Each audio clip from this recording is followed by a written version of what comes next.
Hi, my name is Niels Steinmetz. Welcome to my sound design sessions series. In this first part, I'm going to focus on designing and processing kick drums for different genres. I noticed that a lot of tutorials explain in theory how to use Ableton Live, but the sounds they use and create sound kind of crap. This is a practical sound design course. I'm going to show you the secrets how real producers actually make their sounds in 2021. The first kick I'll make is quick and easy.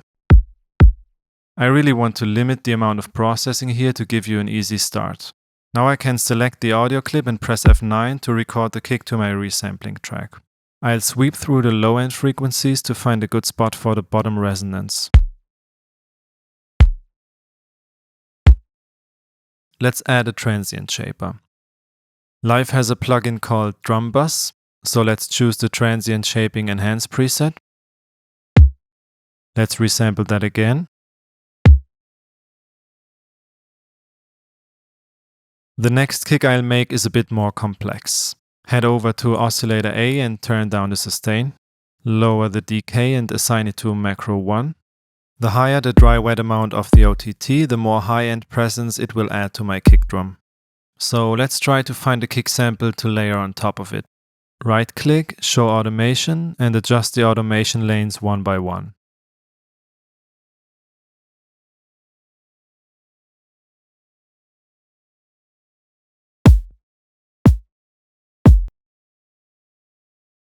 Let's listen to the whole sound.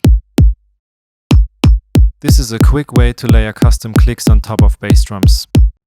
It seems that the bottom frequency sits quite low at around 46 Hz, which is about an F sharp. So I tried to create a sublayer which peaks at the same frequency. They match pretty well now. The bottom of the kick gets nicely emphasized by layering this sub underneath. Or maybe you want to process the sub and kick layer independently. I now have full control over each layer. I'll go with this Ludwig keystone from the 1960s. Without any processing, it sounds like this. So I'll leave it like this for now. Now let's head over to the browser and find a nice sample for layering. I'll play around with the pitch of the click layer to find some different sounds. Let me start by showing you a quick overview of what you'll learn in this course. I'll show you the whole sound design process in detail. I'll be using tons of plugins like Live's vocoder, which is great for making heavy kicks. You'll learn about different resampling techniques, how to enhance weak sounding kicks, how to make an instrument rack with operator, layering, macro automation, using effect racks to create parallel effect chains. I'll make bass drums with Sonic Academy's Kick 2 VST plugin. I'll show you how to layer sub under your bass drum, how to make kicks with Superior Drummer. You'll learn all of that good stuff here. So enough talking, let's dive right in.